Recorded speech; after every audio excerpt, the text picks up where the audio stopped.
Labowitz speaks at workshops and seminars all across the country and is the author of Miraculous Living. Wayne Muller is an ordained minister and author of Sabbath, Restoring the Sacred Rhythm of Rest. Welcome to our show on Stillness. We're glad to have you here, Shoni. It's so good to be here. Oh, we're thrilled. We're thrilled. The idea of stillness, how does that work together with the Hebrew concept of Shabbat or rest? Well, the word Shabbat itself, you know, comes from a Babylonian origin. It comes from the word Sabbat, which means heart rest.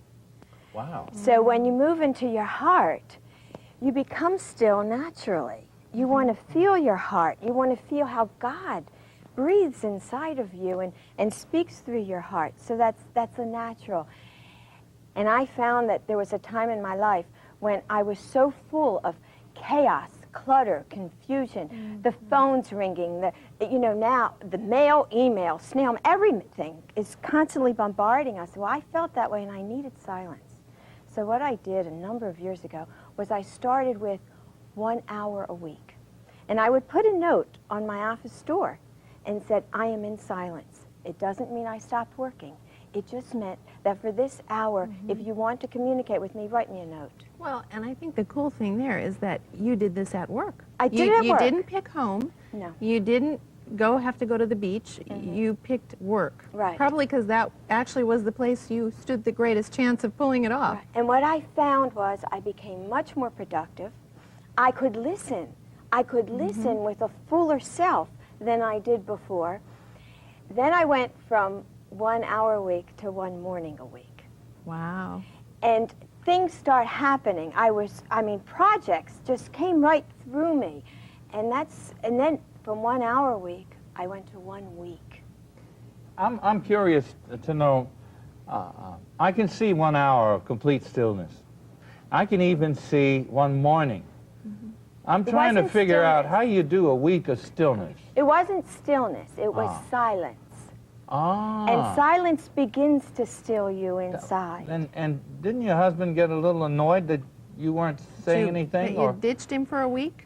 What he found was that it worked for him too. That he understood. You know, He had a I don't week know of what I'm silence. saying. No, he didn't have the week of silence. Let me go back. I have to get a grip on myself. Yes. I do, it suddenly hit me. Most guys would say, you're going to shut up for a week? Yeah, they would be Great. happy, huh? Yes.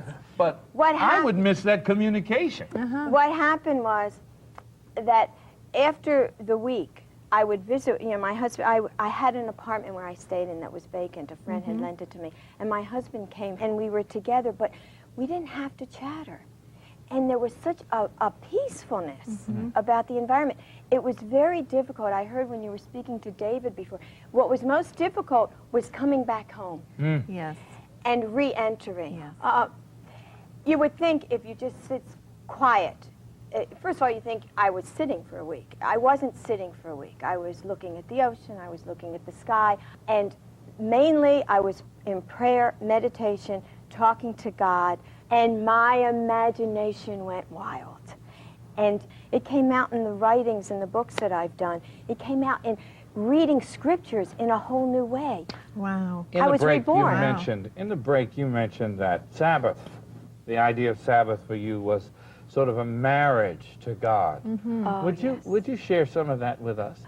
Well, Kabbalah, which is the mystical teachings within Judaism, teaches that Friday night at midnight, the male and female aspects of God unite. So here we are Friday afternoon, and we start preparing. We prepare the feast, we prepare the food, we prepare ourselves, we take showers, we come to it clean, fresh, renewed. And the minute we light the candles, I light at least 2 candles, and the minute we light these separate candles, something happens. We're given what is called a neshama yetera. We are given an added dose of soul. An added dose of soul. And when we pray to welcome the Sabbath bride. And that bride is within each one of us. We unite the male and female aspects of God inside of ourselves. Now you come from, we were talking a minute ago about actually creating a place where you put symbols. Yes. A spot in your house Right, no one has to know No. it. You know, you put something on a shelf, you can put a religious symbol, something that says to you, remember who you are. Remember you're a divine imprint of God. Also, I tell people that are in high-stress professions, you know, you're a doctor, you're a lawyer. Every time you, that's the Jewish professions, excuse me, every time you see someone, before you see a client, stop, pause, breathe. Remember that your pulse beat is God breathing in you. Who's making the decisions? Who's in the driver's seat? How Not about you. it, Wayne?